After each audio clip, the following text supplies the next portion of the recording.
ఆ రోజు ఆదివారం కావడంతో ఇంట్లో వాతావరణం చాలా ప్రశాంతంగా ఉంది. నా గదిలో నేనొక్కదాన్నే ఏసీ వేసుకుని పడుకున్నాను.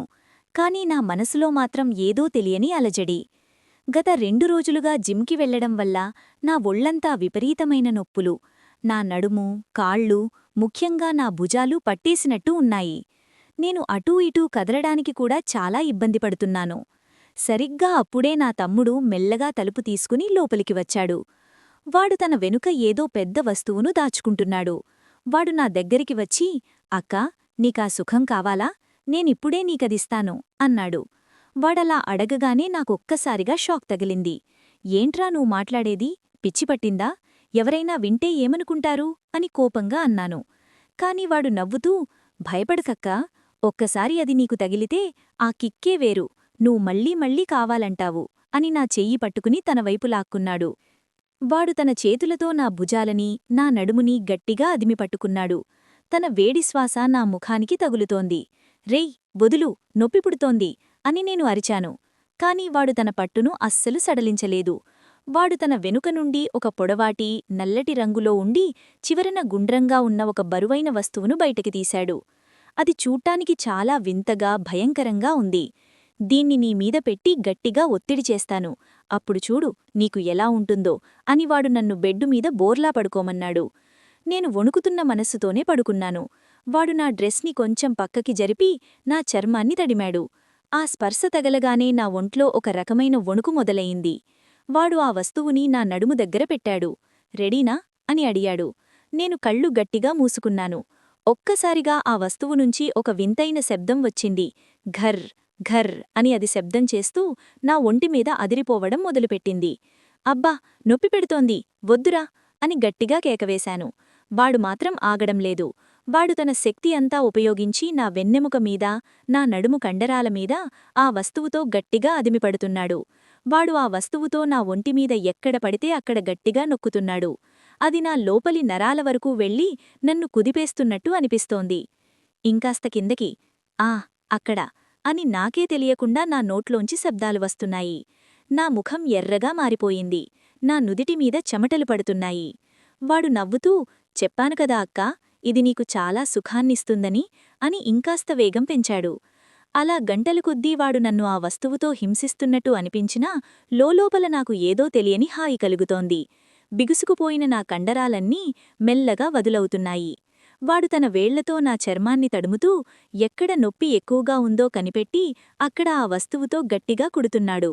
వాడు చేస్తున్న ఆ పనికి నేను మెలికలు తిరిగిపోతున్నాను. ఇక చాల్రా, నేను తట్టుకోలేకపోతున్నాను అని అన్నాను. కాని వాడు వదలకుండా నా కాళ్ల దగ్గరికి వచ్చాడు.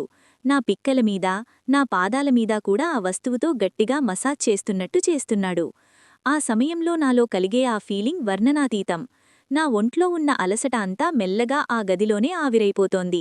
అలా మేమిద్దరం ఆ చీకటి గదిలో చాలాసేపు గడిపాము. బయట అమ్మ పిలుస్తున్నా కూడా మేం పట్టించుకోలేదు. అప్పుడే మా అమ్మ తలుపు బాది లోపలికి వచ్చింది.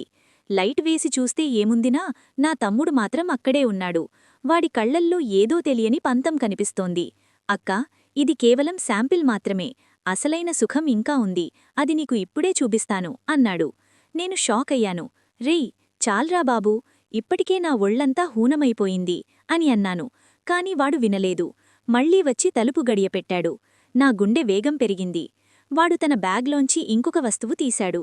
అది చూడ్డానికి చాలా పొడవుగా, వంగుతూ ఉంది. దీన్ని నీ వెనక నుండి లోపలికి పంపిస్తాను, అప్పుడు చూడు ఆ కిక్కెలా ఉంటుందో అని నా దగ్గరికి వచ్చాడు. నాకు భయం వేసింది. వద్దురా, అది చాలా లోతుగా వెళుతుందేమో అని అడిగాను. వాడు నవ్వుతూ, భయపడకరా, ఇది చాలా సాఫ్ట్గా ఉంటుంది, నీ లోపలి వరకు వెళితేనే నీకు ఆ ఊరట వస్తుంది అని నా వైపు వంగాడు. వాడు తన చేతులతో నా నడుముని గట్టిగా అదిమిపట్టుకున్నాడు. వాడు తన శక్తి అంతా ఉపయోగించి ఆ వస్తువుని నా ఒంటికి దగ్గరగా తెచ్చాడు. రెడీనా అని అడిగాడు. ఒక్కసారిగా దాన్ని నా వెనకవైపు నుండి లోపలికి తోశాడు. అబ్బా, ఏంటిది, నొప్పి పెడుతోంది, వదిలేయ్ అని గట్టిగా అరిచాను. వాడు మాత్రం ఆగడం లేదు. వాడు దాన్ని పట్టుకుని నా ఒంటిమీద ఎక్కడ పడితే అక్కడ గట్టిగా లాగుతున్నాడు. వాడు నా డ్రెస్ లోపల చెయ్యి పెట్టి ఆ వస్తువుని నా చర్మానికి తాకిస్తున్నాడు. ఆ స్పర్శ తగలగానే నా ఒంట్లో ఒక రకమైన వేడి పుట్టినట్టు అనిపించింది. అయిపోయిందా అని అడిగాను. లేదు, ఇంకా ఉంది అది నీ లోపలి నరాల వరకు వెళ్ళాలి అని వాడింకాస్త వేగం పెంచాడు. నా శ్వాస వేగమయ్యింది. నా నుదుటిమీద చెమటలు పడుతున్నాయి. వాడు చేస్తున్న ఆ పనికి నేను మెలికలు తిరిగిపోతున్నాను. సడన్గా ఒక పెద్ద శబ్దం వచ్చింది. మళ్లీ లైట్లు వెలిగాయి. నేను వెనక్కి తిరిగి చూశాను. నా తమ్ముడు చేతిలో ఉన్నది మరేంటో కాదు, ఒక స్టిక్కీ రోలర్ మరియు హాట్ ఆయిల్ రోలర్. అసలు విషయం ఏంటంటే, మసాజ్ గన్ వాడిన తర్వాత నా చర్మం మీద ఉన్న డెడ్ స్కిన్ని తీయడానికి ఆ స్టిక్కీ రోలర్ని వాడు నా వెనుక భాగంలో రుద్దుతున్నాడు. ఆ తర్వాత నా నడుము నొప్పి తగ్గడానికి పెయిన్ రిలీఫ్ ఆయిల్ రోలర్ని నా చర్మం లోపలికి వెళ్లేలా గట్టిగా అదిమిపడుతున్నాడు. ఆ ఆయిల్లో ఉన్న ఘాటుకి నాకు ఆ వేడి, ఆ నొప్పి కలిగింది. నేను ఆ చీకటిలో వాడు ఇంకేదో చేస్తున్నాడని భయపడి అంతలా టెన్షన్ పడ్డాను.